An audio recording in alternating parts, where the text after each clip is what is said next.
நிச்சயமாக கேப்டன் பிரபாகரன் 2க்கும் லியாகத் அலி கான் தான் வசனம் எழுதுவார். நான் சொல்றேன், ஏன்னா முதுகெலும்பு தண்டில் ஒரு மின்சாரம் பாய்ச்சுற மாதிரி ஒரு இந்திய வரலாற்றில், திரைப்பட வரலாற்றிலேயே ஒரு வில்லன் எல்லாத்தையும் போட்டு தந்த பிறகு 30 நிமிஷம் கோர்ட்டில் வசனங்கள் பேசப்பட்டு ஒவ்வொன்றுக்கும் கைத்தட்டல், அதுவும் ஒரு தீர்க்க தரிசனமாக பல காட்சிகளை இவர் எத்தனை ரூம் போட்டு யோசிச்சாரோ தெரியல. இப்போ நடந்துட்டு இருக்கிறது அப்படியே நடக்குது. இயக்குனர் ஐயா டைரக்டர் ஆர்.கே. செல்வமணி அவர்கள் மிக மிக தீர்க்க தரிசனமா, அன்னைக்கு வீரப்பனார் நான் கண்ணில் பார்த்ததில்லை, எப்படி இருப்பார் கருப்பா சிவப்பான்னு தெரியாது. ஆனால் 2 வருஷம் கழிச்சு இந்துவில் வேலை செஞ்ச ஒரு பையன் வந்தான். அது எப்படி என்ன சாகடிக்கிற மாதிரி காட்டலாம், நான் தான் பிரபாகரனை சாவடிக்கிற மாதிரி காட்டணும் அப்படின்னு சொல்லி மிரட்டி விட்டுருந்தார் வீரப்பனார்.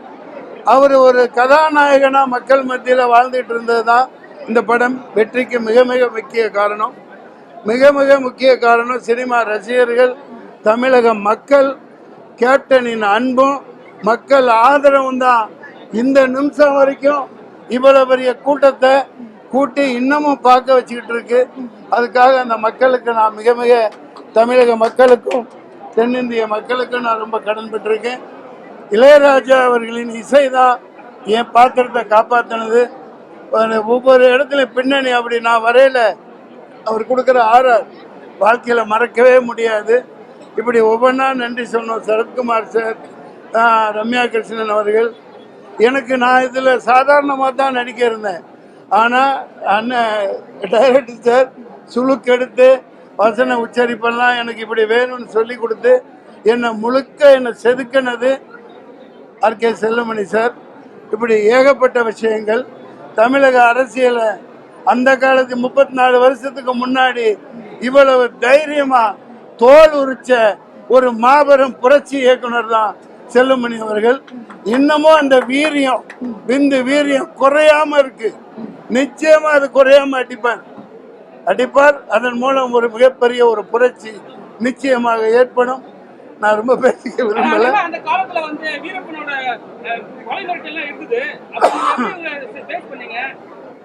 நான் வீரப்பன் கொலை மிரட்டல் இருந்ததெல்லாம் இல்லை, மக்களாலும் மோகிக்கப்பட்டார். எப்படி கிளைமாக்ஸ்ல வசனம் சொல்றார், லியாகத் அலி கான் வசனம், ஐயோ ஐயோ ஐயோ, வண்டியில வரும், ஹெலிகாப்டர் அங்கேருந்து ஃப்ளைட்டில் கோயம்புத்தூருக்கு வரும், 40-50 பக்கம். அவர் மல்லியம்பட்டி மாதவ அம்பாசிடர் கார் எடுத்துக்கிட்டு கோயம்புத்தூர் வந்து அங்கேருந்து பாலக்காடு கொண்டாந்து அங்கேருந்து சாலக்குடிக்கு ஜீப் வழியா அந்த அது என்ன இது மாரத்தான், என்ன ரேஸ் அது, மாரத்தான் இல்லை, கையில் பிடிச்சி வாங்கிட்டு போவாங்களே, ரிலே, அந்த மாதிரி வசனம் வந்து சேர மாலை 5 மணி ஆகும். கூப்பிட்றான் சொல்லி எங்கேயாவது குதிரை கடியில் உட்காந்து புல்லு கடிச்சிட்டு இருப்பேன், என்னை கூப்பிட்டு பேச வைப்பாங்க. அப்படி ஒரு வசனம். நீங்கள் கேட்டது அதான் வீரப்பன். அவர் எல்லாரும் அவர் எப்படி கிளைமாக்ஸில் காமிச்சிருந்தாங்க, அதே மாதிரி அந்த வீரப்பனை திட்டம் போட்டு தான் பண்ணாங்க. அவன் நிச்சயமாக சாகடிச்சிருக்க முடியாது. திட்டம் போட்டு அதே மாதிரி பயனடைந்தவர்கள் பேர் சொல்லிடக்கூடாதுங்கிறதுக்காக கொல்லப்பட்டவர் தான் இன்றைக்கும் அந்த வீரப்பன் மக்கள் மனதில் வாழ்ந்து கொண்டிருக்கிறான். கதாபாத்திரமாக அல்ல, உண்மையாக வாழ்ந்து கொண்டிருக்கிறான்.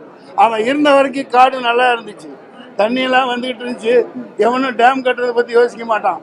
இப்போ மறுபடியும் ஒரு வீரப்பன் பிறப்பான், வருவேன். நன்றி. இந்த படம் எடுக்கும் போது நான் பிறக்கல, அண்ணன் தான் பிறந்திருந்தாங்க. நான் இந்த படம் வீட்டில் டிவியில தான் பார்த்துருக்கேன். ஃபர்ஸ்ட் டைம் தியேட்டரில் பார்க்கறது எனக்கு ரொம்ப ரொம்ப சந்தோஷமா இருந்துச்சு. அப்பாவை ரொம்ப அழகாக காமிச்சிருக்கீங்க சார். ஹலோ, ஒரு உண்மையிலேயே அழகுப்பா. இல்ல கரெக்ட். பட் நான் எங்க அப்பாவை வீட்டுல பார்த்த விதம் வேற, பட் சினிமால பார்த்த விதம் கண்டிப்பா வேற. ரொம்ப சூப்பரா இருந்துச்சு படம். எல்லாரும் சொன்ன மாதிரி அந்த டயலாக்ஸ் எல்லாமே ரொம்ப அருமையா இருந்துச்சு. டயலாக் டெலிவரி யாருமே பேச முடியாதுங்க ஐயா. டயலாக் டெலிவரி, மாடுலேஷன், எல்லாருமே அந்த ஓப்பனிங் ஃபைட்டை ரொம்ப என்ஜாய் பண்ணி இப்பவும் பாக்குறாங்க. இப்போ இருக்க 2K கிட்ஸா இருக்கட்டும், அப்போ இருந்த 90s இருக்கட்டும், எல்லாருமே இன்னமும் இந்த படத்தை ரொம்ப என்ஜாய் பண்ணி பார்க்குறாங்க. டைலாக்ஸாக இருக்கட்டும், சாங்ஸாக இருக்கட்டும், ஃபைட்டாக இருக்கட்டும், ரொம்ப நல்லா பண்ணியிருக்காரு சார்.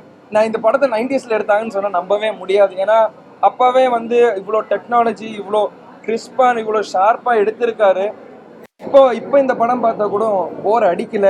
என்ன இப்போ இருக்கிற ஹீரோவா கேட்டீங்கன்னா இந்த மாதிரி படம் இன்னும் நிறைய டைரக்டர்ஸ் எடுக்கணும், இந்த மாதிரி இன்ட்ரெஸ்டிங்கா கொண்டு வரணும்னு தான் நான் ஆசைப்படுவேன். ரொம்ப வருஷம் கழிச்சு அப்பாவை ஸ்க்ரீன்ல பார்க்கும்போது எனக்கு அழுக வந்துருச்சு. என்னால் அதை கண்ட்ரோல் பண்ண முடியல.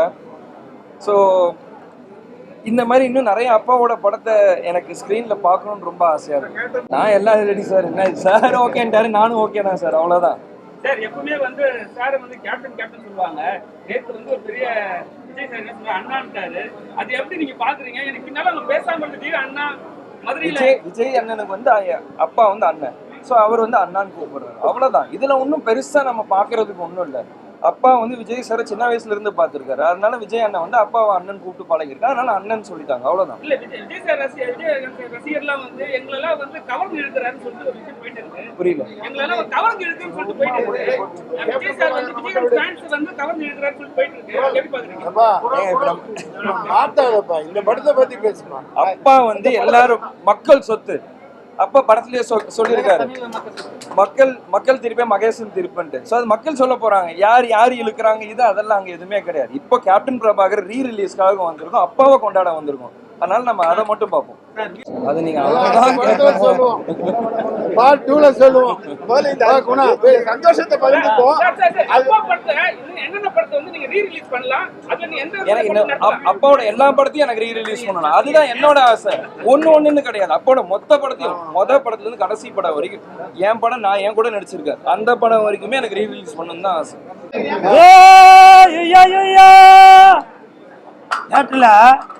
எனக்கு தெரிஞ்சு ரஜினி சார் படம் அதில் தான் வந்து அந்த சாங்கை வந்து மறுபடியும் ரிப்பீட் போடுவாங்க. இந்த படத்தில் கேப்டன் பிரபாகரன் படத்தில் அந்த சாங்கை 3 தடவை திருப்பி போட்டாங்க. அது பார்க்கும்போது அவ்வளோ சந்தோஷம். நான் இன்னும் கொஞ்சம் சின்ன பையனாக இருந்தாக்க நான் போய் ஸ்க்ரீன் மேலே போய் ஆடி இருப்பேன், உய்யா உய்யா உய்யா உய்யா உய்யா அப்படின்னு. அது இப்போ பார்க்கும்போது அப்படியே எனக்கு மயிரெலாம் அப்படியே நட்டுக்குது. இப்போ பார்க்கும்போது இந்த கேப்டன் பிரபாகரன் படம் பிரம்மாண்டமாக இருக்கு. 30 வருஷத்துக்கு முன்னாடி மிக பிரம்மாண்டமாக இருந்திருக்கிறான். இந்த படத்தோட இயக்குனர் ஆர்கே செல்வமணி சார், செல்வத்துள் செல்வம் ஆர்கே செல்வம் அப்படின்னு தான் சொல்லலாம். அந்த அளவுக்கு இந்த படத்தை மிக பிரம்மாண்டமாக, ஏன்னா நான் பிறக்கிறதுக்கு முன்னாடி சந்திரலேகா, அலிபாபா 40 திருடர்கள், ஸோ இந்த மாதிரி படங்கள் தான் பிரம்மாண்டமான படம் அப்படின்னு சொல்லிட்டு இருந்தாங்க. ஆனால் நான் பிறந்ததுக்கப்புறம் 91ல் இந்த படம் தான் மிக பிரம்மாண்டமான படம் அப்படின்னு சொல்லி நான் பேப்பரில் நியூஸ்லலாம் வந்து இதை பார்த்தேன். ஸோ இந்த ஹோல் டீமுக்கும் மனமார்ந்த வாழ்த்துக்கள். அதே மாதிரி கேப்டன் நான் உங்கள் கூட மரியாதை படத்தில் நடித்தேன், ஒரு சீன் தான் நடித்தேன். இப்போ வரைக்கும் அந்த சீனு ஃபேஸ்புக்கில் இன்ஸ்டாகிராமில் அப்படியே வந்துகிட்டே இருக்கு. சமீபத்தில் உங்களுடைய மகன் சண்முக பாண்டியன் நடித்த படத்தில் கூட ஓப்பனிங்கில் படைத்தலைவன் ஓப்பனிங்கில் நீங்கள் வந்து சாப்பாட்டுக்காக நான் கஷ்டப்பட்டேன், யாருமே இனிமேல் சாப்பாட்டுக்கு கஷ்டப்படக்கூடாது அப்படின்னு சொல்லி உங்களை பற்றி ஒரு 2 வரிகள் போடுவாங்க. அதில் கூட அந்த மரியாதை படத்தில் வர வரிகள் அதில் அந்த சீன் அதில் போட்டு காட்டியிருக்கீங்க. கேப்டன், நீங்கள் மறைந்தாலும் இன்றும் பலரது மனதில் இருந்து கொண்டு தான் இருக்கீங்க. எந்த ஒரு நடிகருக்குமே கிடைக்காத பாக்கியம் அவருடைய 100வது படம், கேப்டனோட 100வது படம் ஓடி இருக்கு. இது வரைக்கும் எந்த நடிகருக்குமே 100வது படம் ஓடினதில்லை. அப்படி பெருமைக்குரிய நடிகர் நீங்கள். மன்சூர் அலிகான் அண்ணன் பேரவாகரா அப்படின்றாரு. அப்போது அந்த 90ல் பார்த்தவங்களுக்கெல்லாம் இந்த நடிகரப்பா ஐயோ படுபாவி வந்துட்டானா அப்படின்னு சொல்லி அவரை பார்த்து பயப்படுவாங்களாம். இப்போது நானும் அவரும் நண்பர்களாக இருக்கிறதுனால எனக்கு அவரை பார்த்து பயம் இல்லை. ஆனால் அப்போது எல்லாரும் அவ்வளோ பயந்துருக்காங்க. அவர் ஓப்பனிங் ஷாட்டு காட்டும் போதே முகத்தில் ரத்தம் தெரிக்குது. அப்படி கேப்டனால் வாழ்ந்தவங்க, இன்னமும் வளர்ந்துட்டு இருக்கவங்க நிறையா பேர். கேப்டன், உங்களுடைய புகழ் எப்பவுமே வளர்ந்து கொண்டே தான் இருக்கும். நீங்கள் விட்டு சென்ற பாதை பல பேர் அதை தொடர்ந்துக்கிட்டே தான் இருப்பாங்க. அதே மாதிரி அதில் நடித்த நடிகர்கள் Ramya Krishnan madam, Livingston sir, so அவங்க அந்த மூத்த கலைஞர்கள் கூட நானும் இப்போ நடிக்கக்கூடிய சூழ்நிலை எனக்கு அமைஞ்சிருக்கு அப்படின்னாக்கா அது எனக்கு வந்து ஒரு பெரிய பாக்கியமாக தான் நான் நினைக்கிறேன். அதே மாதிரி இப்போது கேப்டன் அவர்கள் விட்டு சென்ற பாதை பல பேர் பின்தொடர்த்து வராங்க. அதில் ஒருத்தர் தான் லெஜண்ட் சரவணன் அவர்கள். சிரிக்காத, சிந்திக்கணும், புரியுதா? சிந்திக்கணும். இன்னைக்கு கேப்டன் சொல்லி கொடுத்த பாதையை பல பேர் பயன்படுத்தி இன்னைக்கு அவங்க முன்னுக்கு வந்துட்டு இருக்காங்க. அந்த மாதிரி நான் சமீபத்தில் லெஜண்ட் அவர்களை சந்திக்கக்கூடிய சூழ்நிலை அமைஞ்சது. அப்ப நான் அவரை பார்க்குறப்போ அப்படியே எனக்கு அவர் மாதிரி கண் கலங்கிருச்சுங்க. அவரை பார்க்க வரவங்க சாப்பிட்டுட்டு தான் போகணும் அப்படின்னு ஒரு கட்டளை வைக்கிறாரு. அவர் கூட இருக்க பவுன்சர்ஸ் கண்டிப்பா நீங்க சாப்பிட்டு தாங்க போகணும் அப்படின்னு சொல்றாரு. இது வந்து கேப்டனோட வீட்டுக்கு போனாக்கா அவர் சாப்பிட சொல்லிட்டு தான் அனுப்புவாராம். நான் அது கேள்விப்பட்டிருக்கேன். அந்த வரிசையில் கேப்டன், ஆமா சாப்பிட்டேன், எல்லாமே சாப்பிட்டேன். பறக்கிறது, தாவுறது, குதிக்கிறது எல்லாமே நான் தான் சொல்றேன். அந்த கேப்டன் அதே நானே சொல்லிடுறேன் சார், கேளுங்க. காரணம் என்னன்னாக்க எம்ஜிஆர் ஐயா அவர்கள் எப்பவுமே அவரோட வீட்டுக்கு போனாக்கா சாப்பிட்டுட்டு தான் போகணும் அப்படின்னு சொல்லுவாராம். அதன் பிறகு கருப்பு எம்ஜிஆர் என்று அழைக்கப்படும் கேப்டன் அவர்களும் அவங்க வீட்டுக்கு போனாக்கா சாப்பிட்டுட்டு தான் போகணும்னு சொல்லுவாங்க. அதன் பிறகு நான் பார்த்த மனிதர் என்றால் ஒரு மனிதநேயம் உள்ள ஒரு மனிதர் என்றால் நடிகரையும் தாண்டி, தயாரிப்பாளரையும் தாண்டி, இன்னைக்கு தொழிலதிபரையும் தாண்டி ஒரு முக்கியமான இடத்துல மனிதாபிமானத்தோட இருக்காருன்னா அது லெஜண்ட் சரவணன் அவர்கள் தான். இன்னும் ஒரு வருஷத்துல அதுதான் என் வீட்டுக்கு வந்தா கூட நான் சாப்பிட்டு தான் போக சொல்லுவேன், புரியுதுங்களா? என் வீட்டுக்கு வந்தா கூட நான் சாப்பிட்டு தான் போக சொல்லுவேன். ஆனால் இவரே 100 பேர் வந்தாலும் சாப்பிட்டுட்டு போங்க அப்படின்னு சொல்லி ஒரு மனிதநேயத்தோட இருக்கிறாரு. அந்த ஒரு மனிதனை இப்ப கூட நீங்க நினைக்கலாம் ஏதோ இவர் சரவணா ஸ்டோர்ல போனாக்கா ஏதோ கட்ட போய் கொடுப்பாங்க போல, அதுக்காக வந்து பேசிட்டு இருக்காரு போல. உண்மையா சொல்றாங்க, நான் பல இயக்குநர்களுக்கு பல தயாரிப்பாளர்களுக்கு நான் சப்போர்ட் பண்ணிட்டு இருக்கேன். நிறைய பேருக்கு நன்றியா இல்ல, இப்ப சொல்றேன். கருப்பு எம்ஜிஆர் நமது கேப்டன் அவர்களுக்கு பிறகு இன்றும் வாழ்ந்து கொண்டிருக்கும் இந்த சரவணன் அவர்கள் தான். இன்னும் ஒரு வருஷத்துல பாருங்க மிகப்பெரிய ஒரு மனிதராக இந்த லெஜண்ட் அவர்கள் வருவாங்க. வரலன்னா பாருங்க. ஆமா, இவர் சிகப்பு எம்ஜிஆர், கருப்பு எம்ஜிஆர் இரண்டும் கலந்ததுதான் இந்த லெஜண்ட் சரவணன் அவர்கள். இன்னைக்கு 34 வருஷம் கழிச்சு இன்னைக்கு கேப்டன் பிரபாகரன் வந்து இன்னைக்கு வந்து ரிலீஸ் ஆயிருக்கு, ரீரிலீஸ் பண்ணியிருக்கோம். தமிழ்நாடு முழுக்க மக்கள் வந்து மிகுந்த ஆரவாரத்தோட இன்னைக்கு ரிலீஸ் ஆகிற படம் மாதிரி இதுக்கு வந்து மிகப்பெரிய ஆரவாரம் கொடுக்குறாங்க. அது மட்டும் இல்லாம நாங்க எல்லாரும் உட்காந்து படம் தியேட்டர்ல பார்த்தோம். அன்னைக்கு எவ்வளவு கிளாப் பண்ணாங்களோ அதே மாதிரி தான் இன்னைக்கு கிளாப் பண்றாங்க. அன்னைக்கு எந்த வசனத்துக்கு கிளாப் பண்ணாங்களோ அதே போல இன்னைக்கு வசனத்துக்கு கிளாப் பண்றாங்க. விஜயகாந்த் சார் வந்து அந்த போலீஸ் ஸ்டேஷன் ஃபைட்ல பேக் ஷாட்ல இப்போ அன்னைக்கெல்லாம் எப்படி கை தட்டாங்களோ சேம் ஷாட் தான் இன்னைக்கு கை தட்டுறாங்க. அந்த படம் ரிலீஸ் ஆகும்போது பிறக்காதவங்களாம் இன்னைக்கு படம் பார்த்துட்டு அந்த குழந்தைங்களாம் இன்னைக்கு கை தட்டும் போது எனக்கு ரொம்ப சந்தோஷமா இருக்கு. ஆனால் சார் இல்லைங்கிற ஒரு கவலை இருக்கு. ஆனாலும் அவர் பேசுகிற ஒவ்வொரு வசனத்துக்கும் ஒவ்வொரு ஷாட்டுக்கும் உண்மையாகவே ரொம்ப சந்தோஷமா இருக்கு. இங்கே மட்டும் இல்லை, நான் நிறைய நண்பர்கிட்ட விசாரித்தேன். தமிழ்நாடு முழுக்க இந்த படத்துக்கு வந்து மிகப்பெரிய ஆரவாரமாக இருக்கு. இன்னைக்கு வந்து ஷோ ஹவுஸ்ஃபுல்லாக இருக்குனாங்க, அடுத்த ஷோ ஹவுஸ்ஃபுல்லாக இருக்கு. அதாவது வந்து படத்துக்கு ஓப்பனிங்கே இல்லாமல் இருக்கிற இந்த காலகட்டத்தில் 35 வருஷம் கழிச்சு இந்த படம் ரிலீஸ் பண்ணா கூட இந்த ஷோ ஹவுஸ்ஃபுல்லாக இருக்கு. எல்லா இடங்களுமே மிகப்பெரிய ஆரவாரத்தோட மக்கள் வரவேற்கிறாங்க. பாசமுள்ள பாண்டியர் சாங் வரும்போது தேட்டரில் எல்லாரும் எழுந்து ஒரே ஆட்டம் ஆடுறாங்க. அதை விட ஆட்டமா தேரோட்டமா வரும்போது வந்து தேட்டரில் எல்லாருமே வந்து டான்ஸ் ஆடுறாங்க. அவங்களுக்கு என்ன பிடிச்சிருக்குன்னு எனக்கு தெரியல. அது போல வந்து பிடிச்சிருக்கு. அது போல வந்து கிளைமாக்ஸ் சீன்ல வந்து விஜயகாந்த் சார் பேசுற ஒவ்வொரு வசனத்துக்கும் தேட்டரில் வந்து அனல் பறக்குது. உண்மையாவே வசனகர்த்தா லியாகத் அலிகான் சாருக்கும், மன்சூர் அலிகானுக்கும், ரம்யா கிருஷ்ணனுக்கும், சூப்பர் சுப்ராயனுக்கும், இந்த படத்தில் ஒர்க் பண்ண எல்லா டெக்னீஷியனுக்கும் நான் நன்றி சொல்ல விரும்புகிறேன். இதை விட முக்கியமாக இந்த படத்துக்கு உயிர் கொடுத்த பின்னணி இசையின் மூலம் ஒவ்வொரு இடத்துலையும் தான் நிற்கிற இளையராஜா சாருக்கும் இந்த நேரத்தில் நான் நன்றி சொல்ல விரும்புகிறேன். 2 பாட்டு தான் இருந்தாலும் ஆட்டத்தை தேட்டரில் வந்து நீங்கள் வந்து பார்த்தீங்கன்னா தெரியும், படம் முழுக்க வந்து விளையாடிட்டே இருக்காங்க. இந்த நேரத்தில் இந்த பிரம்மாண்டமான படத்தை உருவாக்கிய ஏஎஸ் இப்ராஹிம் ராவுத்தர் அவரை நான் மறக்க முடியாது. ஒரு காட்சிக்கும் வந்து எனக்கு 500 பேர் வேணும், 1000 பேர் வேணும், 100 குதிரை வேணும், 60 குதிரை வேணும், ஃபைட்டர்ஸ் வேணும்னு சொல்லும்போது எதுக்குமே சலிக்காம வந்து இந்த படம் முடிகிற வரைக்கும் வந்து எனக்கு ஒரு பெரிய தூணா இருந்தார். ஏஎஸ் இப்ராஹிம் ராவுத்தரும் கேப்டன் விஜயகாந்த் சார் இல்லைன்னா இந்த படத்தை நான் உருவாக்கி இருக்க முடியாது. ஒருவேளை அவங்க 2 பேர் இருந்திருந்தாங்கன்னா இன்னைக்கு கமலா தட்டில் லெஃப்ட்டும் ரைட்டுமா அவங்க இருந்திருப்பாங்க. நாங்கள் அந்த படத்தை ரொம்ப சந்தோஷமாக பார்த்துருப்போம். இருந்தாலும் அவங்களோட ஆசீர்வாதம் எங்களுக்கு கிடைக்குங்கிற ஒரு நம்பிக்கை எனக்கு இருக்கு. எல்லாருக்கும் நன்றி. இந்த படத்தை 2025 வந்து டிஜிட்டல் உலகத்துல நீங்க சினிமா போயிட்டு இருக்கு. நீங்க அந்த காலகட்டத்துல வந்து ஒரு பிரம்மாண்ட படத்தை வந்து பண்ணிருக்கீங்க. இது எப்படி சார் நீங்க சாத்தியம் பண்ணி இன்னைக்கு உள்ள டைரக்டரால எடுக்க முடியுமா? அது மாதிரி பிரம்மாண்டத்தை சார் எடுக்கணும்னு நினைச்சா எடுக்கலாம். ஆனா இதுக்கு வந்து விஜயகாந்த் சார் மாதிரி ஒரு ஹீரோ வேணும்.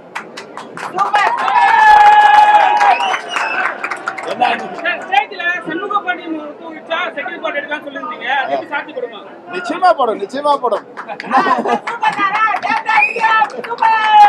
ஏன்னா வந்து நான் படம் பார்த்தேன், சண்முக பாண்டியன் படம் பார்த்தேன்.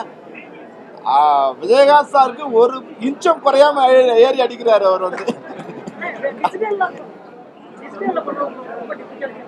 ஆமா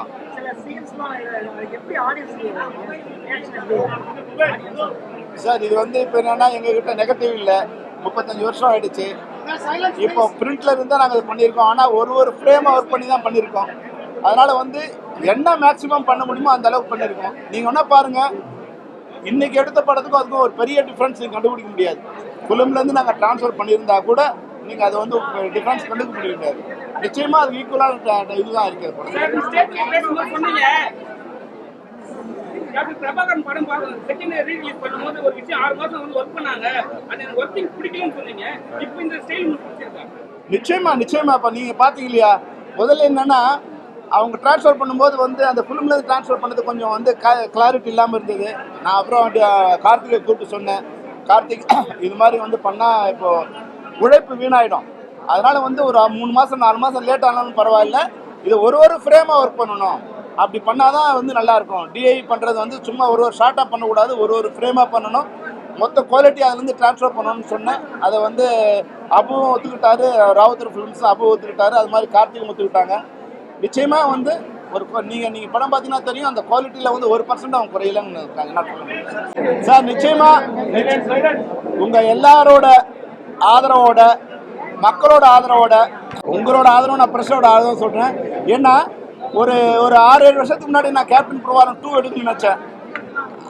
செம்மரக்கடத்தில் பேஸ் பண்ணி அதை எடுக்கணும்னு நினச்சேன். அதுக்கப்புறம் புஷ்பா வந்ததால் அதை ஸ்டாப் பண்ணேன். இப்போ படம் பார்க்கும்போது வந்து நிறைய பேர் சொன்னாங்க, இதுல இருந்து நிறைய சீன்ஸ் ஃபுட்பால் இருக்குது. இது வந்து இந்த பேக்ரவுண்ட் வச்சு எடுக்கும்போது சில சீன்ஸ் அது மாதிரி அவாய்ட் பண்ண முடியாது. அதனால வந்து இதை பார்த்து அது வந்து அதை பார்த்து இது வந்து நான் சொல்ல விருப்பப்படல. ஏன்னா நானே ஷோலே ஒரு இன்ஃப்ளூயன்ஸ் தான் இந்த படம் பண்ணணும்னு நினச்சேன்.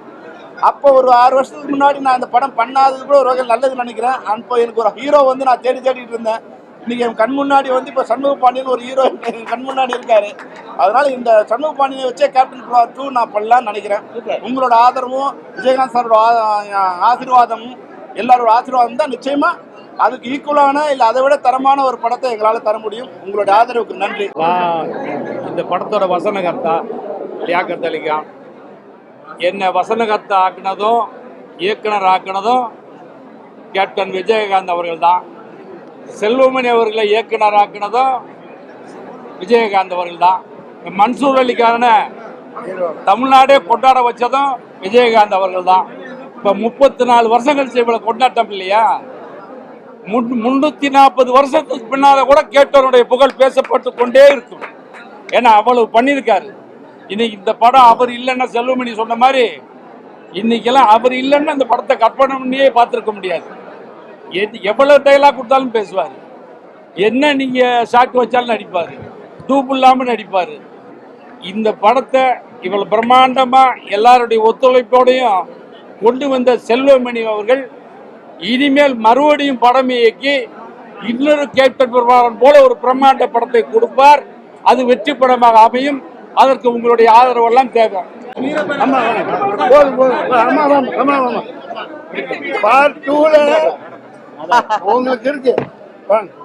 எல்லாருக்கும் வணக்கம். நிஜமாவே இந்த படம் பார்க்கும்போது ரொம்ப ஆச்சரியமா இருந்தது. அதாவது ட்ரோன், ஹெச்டி அந்த கம்ப்யூட்டர் கிராஃபிக்ஸ் இதெல்லாம் இருக்கிற டைமில் இந்த அளவுக்கு பிரம்மாண்டமாக ஒரு படம் இப்போ மறுபடியும் ஆர்கேஎஸ் பண்ண போகிறதா கேள்விப்பட்டேன். தயவு செஞ்சு லேட்டஸ்ட் டெக்னாலஜிக்கு போகாமல் ஒரிஜினலாக இப்படியே ராவா எடுங்க, இப்படியே எடுங்க. ஆமா, அப்படி அப்படி எடுங்க. எதனாலன்னா இப்போ நீங்கள் வந்து ஒரு 100 பேரை காட்டி கம்ப்யூட்டர் கிராஃபிக்ஸில் 200 காட்டும் போது டேய் இது கிராஃபிக்ஸ்டா அப்படின்னு சொல்றாங்க ஆடியன்ஸ். ஆனா இந்த படத்துல நீங்க பாருங்க, ஒருத்தர் கூட அப்படி கிடையாது, கிராஃபிக்ஸ்ல வரல. எல்லாருமே நிஜமான மனிதர்கள். அந்த குதிரையா இருந்தாலும் சரி, ஃபைட்டர்ஸா இருந்தாலும் சரி, அந்த ஷார்ட்ஸா இருந்தாலும் சரி, எல்லாமே ட்ரோனெல்லாம் இருக்கிற டைம்ல கிரெயின் வச்சு எடுத்திருக்காங்க. அவ்வளவு பிரமாதமா பண்ணிருக்கு. இதே என்ன சொல்றது, இதே நேச்சுராலிட்டி இப்போ எடுக்க போற டைம்ல வரணும்னு ஆசைப்படுறோம். அதுவும் இல்லாம அவர் டைரக்டர் சொன்ன மாதிரி, நம்ம மன்சூர் சொன்ன மாதிரி, எப்பவோ நடக்க வேண்டியது அப்பவே உங்களுக்கு தெரிஞ்சிருக்கு. அதுக்கு தகுந்த மாதிரி வசனங்கள் பேசியிருக்கு. அதுவும் இல்லாமல் நான் படம் பார்க்கும்போது நானும் டைரக்டர் ஃபீல் பண்ணதான் ஃபீல் பண்ணேன். எந்த டயலாகுக்கு அப்போ கிளாப்ஸ் கொடுத்தாங்களோ அதே டயலாகுக்கு இப்பவும் கிளாப்ஸ் கொடுக்குறாங்க. நிஜமா ஆச்சரியமா இருந்தது. அதுவும் விஜயோட பையன் கூட உட்காந்து படம் பார்க்கும்போது ரொம்ப சந்தோஷமா இருந்தது. அதை மாதிரி என்ன அதை விட பிரமாதமா இன்னொரு கேப்டன் பிரபாகர் வரும் அப்படின்னு நான் எதிர்பார்க்கிறேன், நம்புறேன். நாம எல்லாருமா சேர்ந்து மறுபடியும் இதே மாதிரி ஒரு 100 டே பிக்சரா அதை மாத்துவோம். இந்த படத்தை புஷ்பா ஒப்பிடுறாங்க, புஷ்பா படத்தை இதை ஒப்பிடல. இதுதான் ஃபர்ஸ்ட் வந்தது. அந்த லொல்லெல்லாம் இருக்கக்கூடாது. ஃபர்ஸ்ட் வந்தது இது, அவங்க அப்புறம் வந்தது. இத பார்த்து அவங்க பண்ணாங்க, அவங்கள பார்த்து இவங்க பண்ணல. ஆர்கேஎஸ் தான், புஷ்பா தான். இன்னைக்கு கேப்டன் விஜயகாந்த் நடித்த 100வது படம் கேப்டன் பிரபாகரன் இன்னைக்கு ரீலீஸ் பண்ணியிருக்காங்க. இது ரீலீஸ் மாதிரியே தெரியல. இன்னைக்கு தான் படம் ரிலீஸ் ஆனது மாதிரி அவ்வளோ பெரிய ஒரு மக்கள் வரவேற்பு. ஒவ்வொரு சீனும் ஒரு டைலாக்கும் அவ்வளோ கிளாப்ஸ். படம் பார்க்கும்போது நிறைய இடத்துல நம்மளுக்கு புல்லரிக்குது. ஒரு திரைக்கதை அப்படின்னா, ஒரு கமர்ஷியல் படத்துக்கு, ஒரு ஆக்ஷன் படத்துக்கு திரைக்கதைன்னா இதுதான் திரைக்கதை. திரைக்கதை இருக்கட்டும், எமோஷனாக இருக்கட்டும், டைலாக்காக இருக்கட்டும், எல்லாம் கரெக்டாக அளவெடுத்து ஆர்கே செல்வன் சார் அவ்வளவு இதாக பண்ணியிருக்காரு. என்னை பொறுத்த வரைக்கும் பிரம்மாண்டமான படம் அப்படின்னா, பிரம்மாண்டம்னா இதுதான் பிரம்மாண்டம். நம்ம சும்மா ஒரு சீனுக்குள்ள 1000 பேர் 2000 பேரை கூட்டி வச்சுக்கிறது, சாங்கில் போய் ஒரு 600 1000 பேர் ஆட விடுறது, இதெல்லாம் பிரம்மாண்டம் இல்லை. அது ஒரு வெட்டி செலவு மாதிரி. இது ஒவ்வொரு ஃப்ரேம் பிரம்மாண்டம்னா கதைக்கு ஏற்ற மாதிரி. ட்ரெயின், அந்த ஹார்ஸ் சேசிங்லாம் உண்மையிலே இப்போ பார்த்தா வியப்பாக இருக்குது. எப்படி எடுத்தார், ஒவ்வொரு காட்சியும் பார்க்கும்போது எப்படி எடுத்தாங்கன்னு கேள்வி நம்மளுக்கு வந்துட்டே இருக்கு. அந்த அளவுக்கு ஒவ்வொரு ஃபைட்டும் ரிஸ்க்கு. விஜயகாந்த் சார் தவிர இந்த அளவுக்கு ஒருத்தர் ஃபைட் பண்ண முடியுமானா சந்தேகம்தான். விஜயகாந்த் சார் இப்போ உயிரோடு இருந்து அவர் நடிச்சு ரிலீஸ் ஆன படம் மாதிரி இன்னைக்கு இருக்கு. ரசிகர்கள் அவ்வளோ கொண்டாடுறாங்க. லியாக்கத் அலி கான் சொன்ன வசனம் சொல்லுவாங்க, தீப்பொறி பறக்கும் வசனம் வாங்கல, அது இந்த படத்துக்கு தான் பொருந்தும். ஒவ்வொரு டைலாக்கும் அவ்வளோ கிளாப்ஸு, கேமராமேன் ஒர்க்கு, அது காட்டுக்குள்ளே எப்படி இவ்வளோ ஒரு இதை எடுத்தாங்கங்கிறது நான் திரும்ப ஆரம்பிச்சு கேட்கணும். எப்படி சார், ஏன்னா ஒரு இயக்குனர் எந்த அளவுக்கு ஒரு படத்துக்கு தன்னை அர்ப்பணிக்க முடியுமோ, எந்த அளவுக்கு ஒரு படத்துக்கு கஷ்டப்பட முடியுமோ, அந்த அளவுக்கு உச்சபட்ச கஷ்டப்பட்டு தான் அந்த படத்தை எடுத்திருக்காங்க. அதனால தான் இன்றைக்கி இந்த ரீரிலீஸுங்கிறது இவ்வளோ ஒரு பெரிய பேர். இன்னைக்கு ஸ்டேட் ரிலீஸ் ஆன படத்துக்குள்ள பேர், அதை விட பேர் இன்னைக்கு இருக்கு. என்னை பொறுத்த வரைக்கும் நான் உட்பட இப்போ வந்து நிறைய ஆக்ஷன் பட இயக்குனர்கள்லாம் தயவுசெய்து இந்த படத்தை பார்க்கணும்.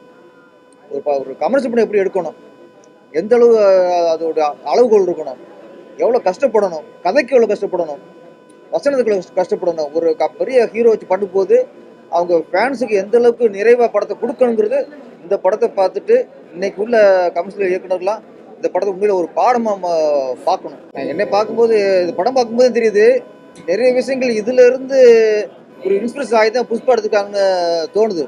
நிறைய விஷயங்கள் அந்த கடத்தல் பண்ணுறது, அந்த ஹார்ஸ் ஃபைட்டு எல்லாம் பார்க்கும்போது புஷ்பா படத்துக்கு இந்த கேப்டன் பிரபாகரன் தான் இன்ஸ்பிரேஷன். விஜய் வந்து மாநாட்டில் வந்து அதிகமாக விமர்சனம் பண்ணது வந்து பிஜேபியை ஓட விரட்டணும்னு சொல்லியிருக்காரு. அரசியல் வேணா, அது வேற மாதிரி டாக்கப் போயிடும். கேப்டன் பிரபாகரன் மிகப்பெரிய ஹிட் ஆயிருக்கு, பெரிய ஒரு வரவேற்பு இருக்கு. கேப்டன் யாரும் பேச மாட்டாங்களே, ஏன் அது தனியா வாங்க, நான் பேசுறேன். தனியா பேசலாமா? அப்படியே போட்டுங்க தனியா. ஓகே, பாய் பாய். கேப்டன் பிரபாகர் மிக அற்புதமா இருந்துச்சு. ஏன்னா இந்த படத்துல நடிச்ச கேப்டனை வந்து எப்போதும் மறக்க முடியல. ஆர்கே செல்வமணி சாரை உண்மையிலே ரொம்ப பாராட்டணும். எப்பவோ நடந்த படம் இன்னைக்கு நடந்த மாதிரி இருக்குது. லியாகத் அலி கான் சார் மிக அற்புதமான வசனம். கோர்ட்ல அந்த வசனம் பார்த்தா இன்னைக்கு என்னமோ எழுதின வசனம் மாதிரி இருக்குது. இன்னைக்கு கரண்ட்ல நடந்த மாதிரி இருக்கு. கேப்டன் பிரபாகரன், கேப்டன் விஜயகாந்த் அவர்கள் மிக அழகா, மிக அற்புதமா, அவருக்கு சண்டையிலே அந்த கை இறங்கிச்சு, அதில் காலால கிக் பண்றாரு. ஒரு பிரமாதமா, ஒரு ஆல் இந்தியா இல்ல உலக லெவல்ல ஒரு மிகப்பெரிய ஹீரோ கேப்டன் விஜயகாந்த் அவர்கள். அந்த படம் இப்போ பார்க்கும்போது எனக்கு சந்தோஷமா இருந்துச்சு. ஆனால் அழுகையும் வந்துச்சு. அவர் மகன் சொன்ன மாதிரி தான் எங்களுக்கும் என்னால் தாங்க முடியல. ஃபைட் மாஸ்டர் ரொம்ப அற்புதமாக பண்ணியிருக்காரு. ட்ரெஸ்ஸு, காஸ்டியூம் ரொம்ப ரொம்ப அற்புதமாக இருக்குது. பிரம்மாண்டம். அதாவது வந்து ஒவ்வொரு சீன்லேயும் 1000 பேர் 2000 பேர் இருக்காங்க. அந்த நைட்டில் காட்டுக்குள்ளே தேடி வரும்போது அந்த லைட் வச்சு வர்றதெல்லாம் பார்த்தீங்கன்னா 1 கிலோமீட்டருக்கு எடுத்திருக்காரு. அந்த மாதிரி அற்புதமாக எடுத்திருக்காங்க. உண்மையிலே இந்த படம் மாதிரி நிறைய படங்கள் வரணும். நன்றி, வணக்கம். கேப்டன் விஜயகாந்த் சாரோட 100வது படம் கேப்டன் பிரபாகரன். இந்த படத்தை பிரம்மாண்டமான முறையில் 450 தேட்டருக்கு மேலே ஸ்கிரீனில் தமிழ்நாடு ஃபுல்லாக நம்ம ரிலீஸ் பண்ணியிருக்கோம் ஸ்பேரா சினிமாஸ் நிறுவனம் மூலமாக. அவர் காலையிலேருந்து திருவிழா மேலே கொண்டாடுறாங்க. ஏகப்பட்ட ஃபோன் கால்ஸு. ஒரு ஷோ தான் முடிஞ்சிருக்கு, 140 ஷோ இன்க்ரீஸ் பண்ணிட்டாங்க. எல்லாமே காம்ப்ளெக்ஸ் தேட்டரு, பெரிய விஷயமா இருக்குது. இப்போ தான் அப்டேட் பண்ணுறேன்னா செல்வமணி சாருக்கு இப்போ தான் அப்டேட் பண்ணுறேன். ரொம்ப சூப்பராக ரசிகர் கொண்டாடுறாங்க. இதை தமிழக மக்கள் இல்லை உலக மக்கள் கேப்டன் விஜயகாந்தை அவர் பர்த்டே அன்னைக்கு வேற லெவலில் திருவிழா மாதிரி கொண்டாட போகிறாங்க. ரொம்ப ரொம்ப சந்தோஷம். இதுக்கு உறுதுணையாக இருந்த செல்வமணி சார், கேப்டன் குடும்பத்துக்கும் கேப்டன் ரசிக பெருமக்களுக்கும் அனைவருக்கும் நன்றி. அதே மாதிரி நேற்று 6:30 மணிக்கு தான் இந்த அப்டேட் வெர்ஷனை நான் போய் எல்லா கியூப்லேருந்து யூஎஃப்ஓலேருந்து அப்டேட் பண்ணேன். காரணம் 1 இயராக ஒர்க் பண்ணிட்டு இருக்கோம். நாங்கள் 1 இயராக ஒர்க் பண்ணி செல்வமணி சார் கிட்ட பார்க்க ஒவ்வொரு விஷயம் எனக்கு ஒரு பெரிய வாய்ப்பு கொடுத்தாரு. அது வாய்ப்பான்னு நினைக்கல, வரமான்னு நினைக்கிறேன் இந்த படத்தை நான் ரிலீஸ் பண்ணுறது. ஏன்னு கேட்டிங்கன்னாக்கா ஒவ்வொரு பிரேமா உதவி இயக்குனர் மாதிரி அவரோட நான் வேலை செஞ்சு இந்த படத்தை ரெடி பண்ணேன். நேற்று 6:30 மணிக்கு போய் இந்த 4Kல அப்டேட் பண்ணேன். வேற லெவலில் வந்திருக்க கண்டென்ட். மக்கள், ரசிகர் பெருமக்கள் இந்த படத்தை பார்த்துட்டு சூப்பராக ரசிப்பாங்க. அனைவருக்கும் நன்றி, வணக்கம்.